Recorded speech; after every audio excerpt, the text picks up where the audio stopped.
எவ்வளவு பெரிய ஒரு உயரத்துக்கு போனாலும் மனசளவுல சில வலிகள், காயங்கள் அது மறக்க முடியாது இல்லையா? எல்லார் லைஃப்லயும் அப்படிதான், நமக்கும் அப்படிதான். நிறைய வலிகள், காயங்கள் எல்லாத்தையும் தாண்டி தான் வந்திருக்கிறோம். ஆனா எல்லாத்தையும் விட ரொம்ப ஜாஸ்தியான அந்த வலியும் அந்த காயமும் எனக்கு அந்த கரூர் சம்பவம் தான்.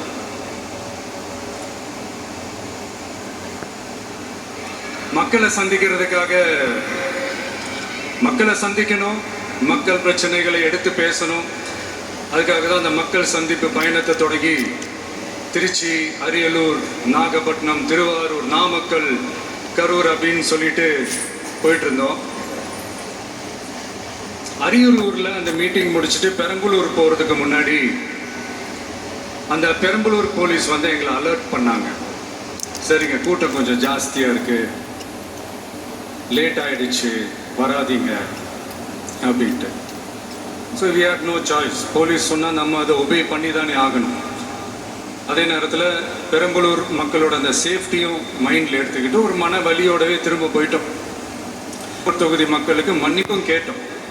அதே மாதிரி நாமக்கல் அந்த மீட்டிங் முடிச்சுட்டு கரூர் வரும்போது அந்த கரூர் போலீஸ் எங்களை அலர்ட் பண்ணியிருக்கலாம்ல.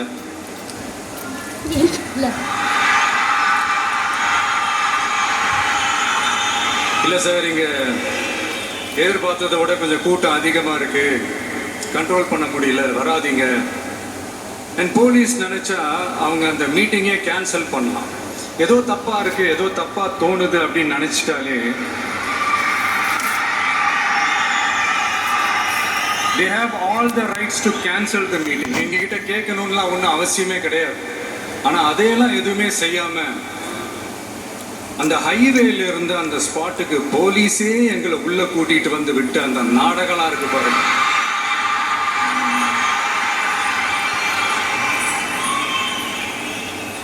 நம்பிட்டேங்க, முழுசா நம்பிட்டேன்.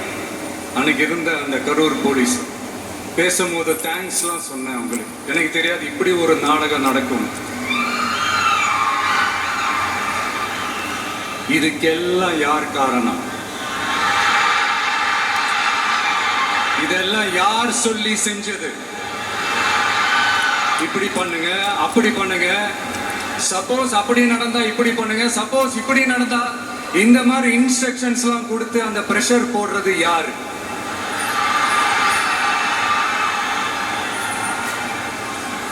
அந்த சம்பவத்துல நம்ம யாரெல்லாம் இழந்திருக்கோம் தெரியுமா? ஒரு டிவியில என் படமோ பாட்டோ வந்துச்சுன்னா, அம்மா விஜய் மாமா, அம்மா விஜய் மாமா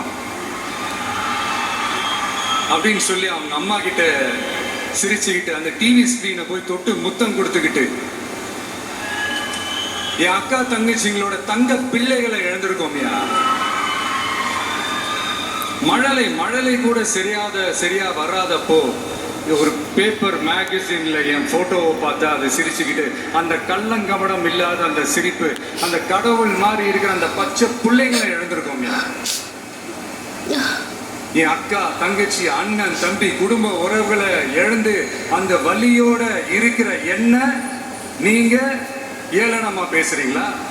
என் மேல பழிய தூக்கி போடுறீங்களா? இப்படி ஒரு சம்பவம் நடந்துருச்சு.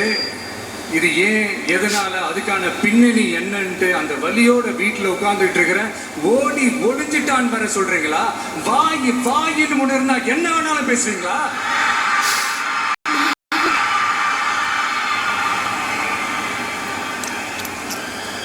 மக்களை நான் உங்களையே கேட்கிறேன், அன்னைக்கு அத்தனை கிரௌட் இருந்துச்சு, அந்த கிரௌடுக்கு தகுந்த மாதிரி போலீஸ் பாதுகாப்பு கொடுத்தாங்களா? இந்த இடத்தை எடுத்துக்க சொல்லி நாங்க தான் சொன்னோம்னு ஒரு போலீஸ் ஆபீசர் பேட்டி கொடுக்கிறாரு. அதுக்கு என்ன அர்த்தம்?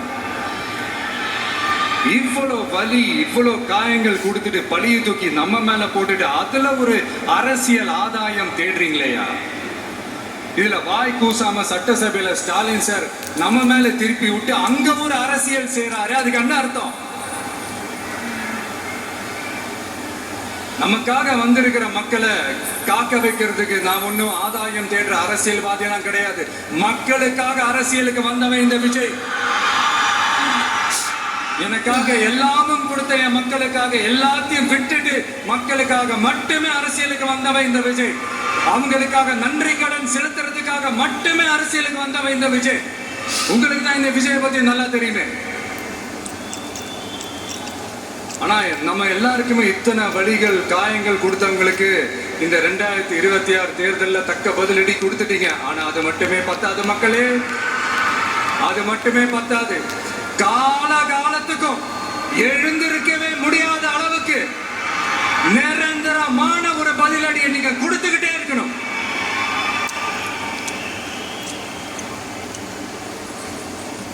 இப்படி எல்லாம் பண்ணா மக்களை விட்டு ஓடிடுவேன் நினைப்பா.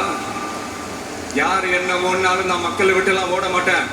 அன்னைக்கும் சொன்னேன், இன்னைக்கும் சொல்றேன், நாளைக்கும் சொல்றேன், தில்லா சொல்லுவேன், கெத்தா சொல்லுவேன். பணமா ஜனமா அப்படின்னு கேட்டா என் ஜனம் தான் எனக்கு முக்கியம்.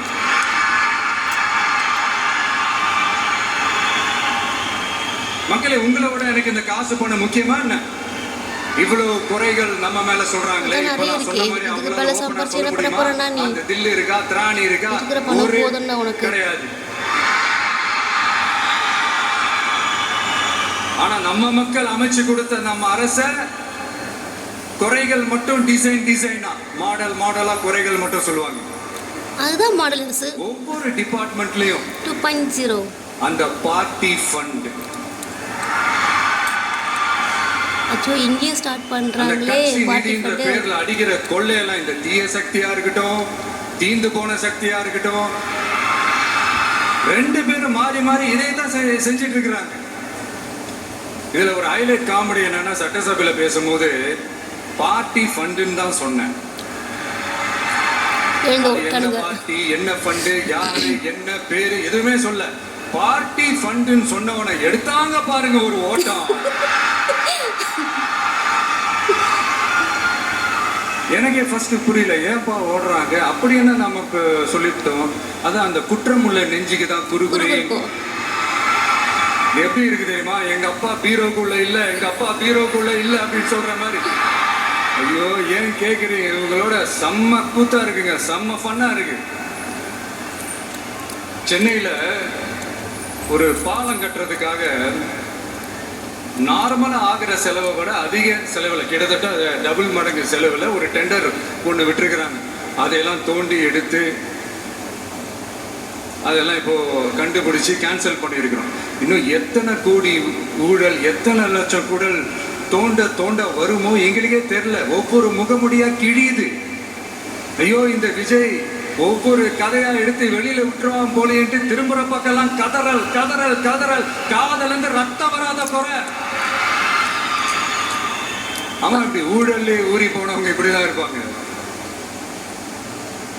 இந்த 50-55 நாட்கள்ல அங்க செஞ்ச சில விஷயங்கள் சட்டசபையிலே எடுத்து சொன்னேன். பட் இங்க ஒரு சில விஷயங்கள் சொல்லணும்னு நினைக்கிறேன்.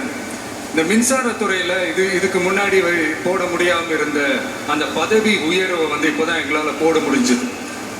அதுக்காக ஒரு அக்கா அழுதுகிட்டே ஒரு நன்றி சொன்னாங்களே, அதெல்லாம் அவங்க கண்ணில் படாது அந்த வீடியோலாம் குறை சொல்றவங்களுக்கு. அடுத்து லஞ்சம்லாம் ஒழிக்க முடியாது, ஊழல்லாம் ஒழிக்க முடியாது, அதெல்லாம் பிளட்டிலேயே ஊறி போய் இருக்கு அப்படின்னு சொன்னவங்க போய் ஒவ்வொரு கவர்மெண்ட் ஆபீஸா பாருங்க. ஒரு பைசா லஞ்சம் இல்ல, ஒரு பைசா ஊழல் இல்ல. வேலையெல்லாம் சும்மா டக்கு டக்கு டக்கு நடக்குது. ஒரு பெரியவர் ஒருத்தர் சொல்றாரு, தம்பி வேலையெல்லாம் நடக்குது, ஆனா அதையும் தாண்டி எங்களுக்கு மரியாதை கொடுக்குறாங்க தம்பி, உட்கார வச்சுலாம் பேசுறாங்க. இதெல்லாம் இதுக்கு முன்னாடி நடந்ததே இல்லை. அவனை போய் பாரு, இவனை போய் பாரு, இந்த ஆபீசரை போய் பாருன்னு சொல்லி அலைய விடுவாங்க. இப்ப லஞ்சம் இல்ல, ஊழல் இல்ல, வேலையெல்லாம் உடனே நடக்குது. மக்கள் அப்படி ஒரு பெருமூச்சு ஒண்ணு விடுறாங்க. அதை பார்த்து நமக்கு அப்படி ஒரு ஹாப்பினஸ். இதுக்கு மேல என்ன வேணும்? ஏன் இதெல்லாம் பண்ண முடியாது? மனசுல ஒண்ணு இருந்தா பண்ணலாம். இப்ப பண்ணல. அதே மாதிரி இந்த L&T நிறுவனத்தோட 18,600 crore 3 திட்டங்கள் அந்த ஒப்பந்தம், அந்த கையெழுத்து போட்டிருக்கிறோம். கிட்டத்தட்ட 8,200 பேருக்கு வேலை வாய்ப்பு. நான் சொல்றது அந்த 3 மாவட்டத்தை சேர்ந்தவங்களுக்கே அவ்வளவு வேலை வாய்ப்பு. குறுவை சாகுபடிக்காக 134 கோடியில அந்த சிறப்பு தொகுப்பு திட்டம் அறிவிச்சிருக்கிறோம் நம்ம விவசாயிகளுக்காக. இப்பவும் சொல்றேன், நம்ம விவசாய பெருமக்களே, உங்களோட இந்த அரசு கூடவே நிற்கும். பெண்கள் பாதுகாப்புக்காக சிங்கப்பெண் அதிரடி படை, அது உங்களுக்கு நல்லாவே முன்னாடியே தெரியும். வரப்போற அறிஞர் அண்ணா அவர்களுடைய பிறந்த நாள்ல உங்க அண்ணனுடைய அரசுல தாய் மாமன் தங்க மோதிர திட்டம் அறிவிக்கப்படும்.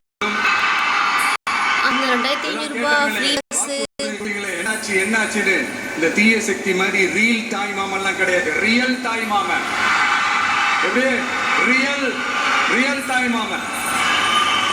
அந்த 2500 ரூபாய் ஃப்ரீ பஸ் அதெல்லாம் கொஞ்சம் சீக்கிரமா அலௌன்ஸ் பண்ணா கொஞ்சம் நல்லா இருக்கும்.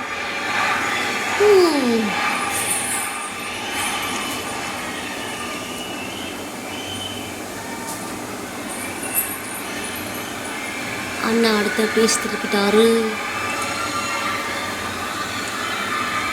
இந்த தீய சக்தியை பத்தி, அவங்க நிர்வாகத்தை பத்தி ஒரு வெள்ளை அறிக்கை ஒன்று வெளியிட்டோம்ல, அது ஷார்ட் அண்ட் ஸ்வீட்டா சொல்லணும்னா, ஒரு ஓட்ட பாத்திரத்துக்குள்ள தண்ணி ஊத்திக்கிட்டே இருந்திருக்கிறாங்க.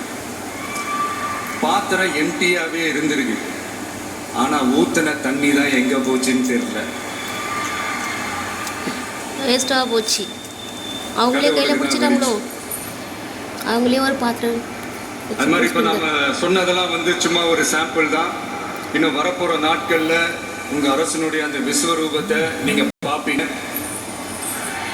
அடுத்து வாயத்துறங்க சிஎம் ஒரு நாள் பேசுறதுக்கே ஓடினாங்க. அப்படி உங்க சிஎம் நெஞ்சிலேயே குத்திட்டு வந்தீங்க பாருங்க, அல வேற லெவல். பேசுங்கன்றீங்க, பேசுனா எந்திரிச்சு ஓடிடுறீங்க. இனிமே பேச ஆரம்பிக்கிறதுக்கு முன்னாடி என்ன பண்ணணும் அப்படின்னா, ஒரு நண்பர் ஒருத்தர் சொன்னாரு, பேரவை தலைவர் அவர்களே எல்லா டோரையும் இழுத்து லாக் பண்ணுங்க அப்படின்னு சொல்லிட்டு தான் பேச ஆரம்பிக்கணும் போல் இருக்கு. ஏன்னா பேசிக்கும் போது எந்திரிச்சு ஓடிடுறாங்க. 5 நிமிஷம் பேசுனதுக்கே குளத்துள்ள கொத்து பரோட்டா போட்டாங்க. இதுக்கு மேல பேசினா மொத்தமா முடிஞ்சிடும், பாத்துக்கங்க. நாம அரசியல் பேசினா விஜயெல்லாம் அரசியல் பேசலாமா அப்படிங்கிறது. சரிப்பா, நமக்கு எதுக்கு ஒம்பு, நம்ம பாட்டுக்கு நம்ம வேலையை பார்ப்போம், எதுக்கு அவங்கள பத்தி பேசிக்கிட்டு அப்படின்னு இருந்தா விஜய்க்கு அரசியலே பேச தெரியல அப்படிங்கிறது. இப்படியே என்ன பண்ணாலும் போறதான்னா சொல்லுவாங்க, நீ உன் வேலையை மட்டும் பாருன்னா. என்ன தெரியும், விஜய் அதை பத்தி பேசல. பேசுறவங்க எல்லாம் பேசிட்டு தானே இருப்பாங்க. அரசியலுக்கு வந்ததுல இருந்தே ஒரு கூட்டம் குறை மேல குறையா சொல்லிக்கிட்டு, பாட்டுக்கு பாட்டு கச்சேரி எங்களுக்கும் பண்ண தெரியும், பண்ணலாமா? இந்த மேகதாது அணை சம்பந்தமான அந்த வழக்குல தமிழ்நாட்டோட பெட்டிஷனை சுப்ரீம் கோர்ட் எப்போ ரிஜெக்ட் பண்ணுச்சு? அப்ப யார் ஆட்சியில இருந்தா? ஏன் ஒழுங்கா வாதாடல? நீங்க ஒழுங்கா வாதாடி இருந்தீங்கன்னா அதை ரிஜெக்ட் பண்ணியிருக்க மாட்டாங்கல்ல. ஏன் ஸ்டாலின் சார் வேணும்னே விட்டுட்டாரா? ஏன் இப்படிலாம் கேள்வி கேட்கலாமா? இப்படிலாம் கேள்வி கேட்டாதான் மேகதாது அணை பத்தி பேசுனதா அர்த்தமா? ஏன் அந்த ஸ்டேட் சிஎம் பேசுறாரு, நீங்க ஏன் பேசல? அப்படின்னா நம்ம ஸ்டேட்டோட உரிமையை எங்க நிலைநிறுத்தணுமோ அதுக்காக வேலை பார்க்கறது மட்டும்தான் முக்கியம். சும்மா சவால் விட்டுக்கிட்டு சீண்டி பார், நான் யார் தெரியுமா, தொட்டு பார், இப்படிலாம் பேசிக்கிட்டு இருந்தா வேலைக்கு ஆகாது. சும்மா பேசி பேசி பிரச்சனையை வளர்த்துக்கிட்டு யார் மேலே அது பழிய தூக்கி போட்டுட்டு அப்புறம் மக்களை அம்போன்னு தெருவில் விட்டுட்டு இப்படிதான் ஒரு அரசியல் பண்ணணும்னா அந்த அரசியல் நமக்கு தேவையில்லை, அதை நம்ம செய்யவும் போறதில்லை. Talk less work more mode தான், அதுதான் நம்ம பாலிசியே. அதனாலதான் சட்டசபையில அந்த அரசினர் தீர்மானம்னு சொல்லி ஒன்று கொண்டு வந்தோம். அது எப்படி டு டேக் இட் ஃபார்வர்ட், எப்படி கொண்டு போகணுமோ அதை சரியா செய்வோம். சென்ட்ரல் கவர்மெண்ட்லேருந்து அந்த டீலிமிட்டேஷனை திரும்ப கொண்டு வர போறதா ஒரு பேச்சு ஒன்று அடிபடுது. யார் என்ன டீலிமிட்டேஷன் கொண்டு வந்தாலும் தமிழ்நாடு அது ஒத்துக்காது. நமக்கான இடத்தை யாரும் பறிக்கவும் முடியாது, அது பறிக்கவும் விட மாட்டோம். இப்படி நாம இருக்கும் போது இந்த தீய சக்தி திமுக எங்க போய் நிக்குது, யார் கதவை தட்டிக்கிட்டு நிக்குது, அது உங்களுக்கே நல்லா தெரியும். மக்களே, இந்த தீய சக்தியும் தீந்து போன சக்தியும் வேற வேறலாம் இல்ல, கூட்டு கலவாணிங்க. சொல்ல முடியுமா அவங்களால? எங்களுக்குள்ள ஒட்டும் இல்லை, உறவும் இல்லை, அறிவிக்க முடியுமா, நிரூபிக்க முடியுமா? இந்த வரப்போற இடைத்தேர்தல் அதை நிரூபிச்சு காட்டுங்க, அப்புறமா பேசுங்க. மக்களை, என் மனசை விட்டு கரூர் எப்பவும் நீங்கவே நீங்காது. நமக்கு ஏற்பட்ட வேதனையான சம்பவத்தை, நமக்கு எதிராக நடந்த சதிய சூழ்ச்சிய இனி வர்ற ஜெனரேஷனும் அவங்களுக்கு தெரியப்படுத்தணும்ல.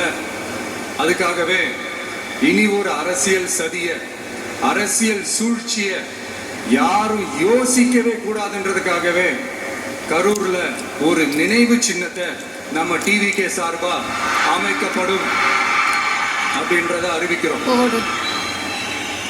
அப்புறம் கரூர்ல இருந்து ஒட்டுமொத்த தமிழ்நாட்டு மக்களுக்கும் சொல்றேன், உங்க டிவிக்கு அரசு உங்களுக்காகத்தான் உழைக்கும்.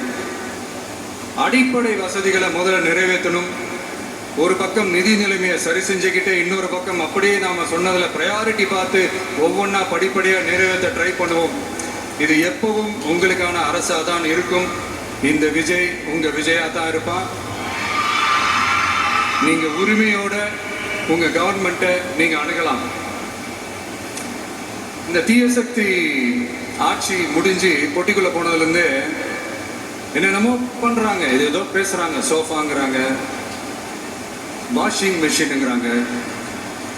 இந்த அரசியல் வியாபாரம் பண்றதுக்கான அந்த வெண்டிங் மெஷினே அவங்க தான்.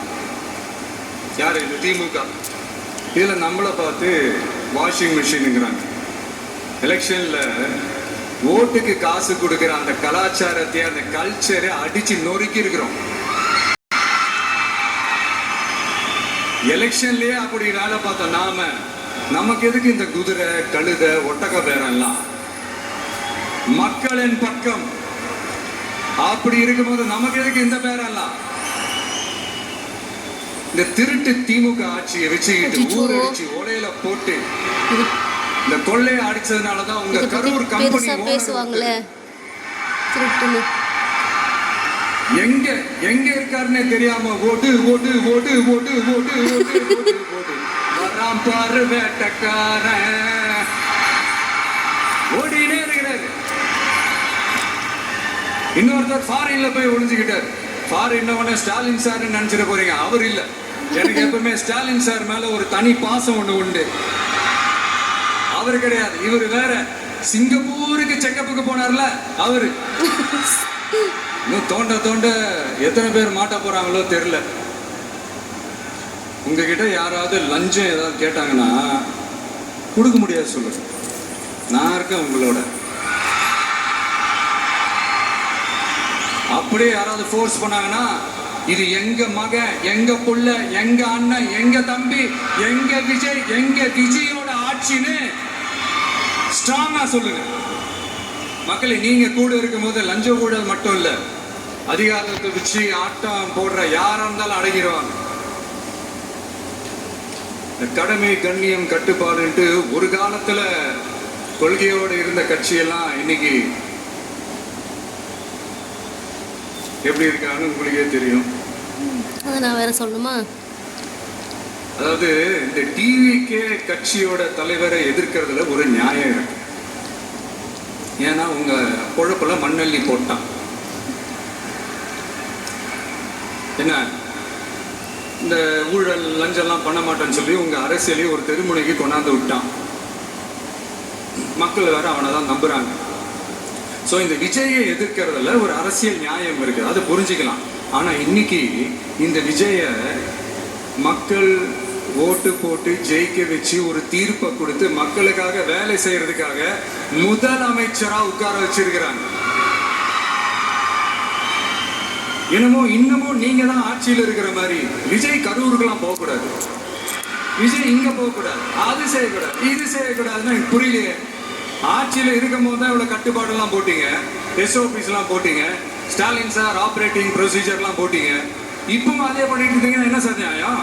இல்ல நான் தெரியாம தான் கேட்கறேன். இன்னும் கனவுலயே இருக்கிறீங்களா? முதல்ல முழிச்சு வாங்க, ரியாலிட்டிக்கு வாங்க. உங்க ஆட்சியெல்லாம் வீட்டுக்கு போய் டிவிக்கேன்னு ஒரு ஆட்சி வந்து ரொம்ப நாள் ஆச்சு. ஒழுங்கா படி என்று சுப்ரீம் கோர்ட் ஓங்கி மண்டேலியே நறுக்கு நறுக்கு நறுக்கு என்று செம்மட்டியாலே அடிச்சும் இந்த திமுக முழிச்சுக்கல அப்படின்னா அப்ப கொஞ்சம் கஷ்டம்தான். வெற்றி தோல்வியெல்லாம் அரசியல சகஜம் சார். அதுக்காகலாம் வெறி பிடிச்சி இந்த பதவி வெறி பிடிச்செல்லாம் அலைய தேவையில்லை. நல்ல விதமாவே சொல்றேன், நியாயமான அரசியல் பண்ணுங்க. அதுதான் உங்களுக்கு தெரியாதுல்ல. இந்த தீய சக்தி திருத்தவும் முடியாது. அவங்களா திருந்துவாங்கன்னு பார்த்தா அவங்களாம் திருந்த மாட்டாங்க. அதுவும் நடக்க போறது இல்ல. அதனால வரப்போற இடைத்தேர்தல மக்களே இந்த தீய சக்தி திமுகவை நல்லா வெச்சு வெளுத்து விடுங்க. கான்பிடண்டா இருங்க மக்களே, நல்லதே நடக்கும். வெற்றி அண்ணா மீண்டும் சந்திக்கும் வரை நன்றி, வணக்கம்.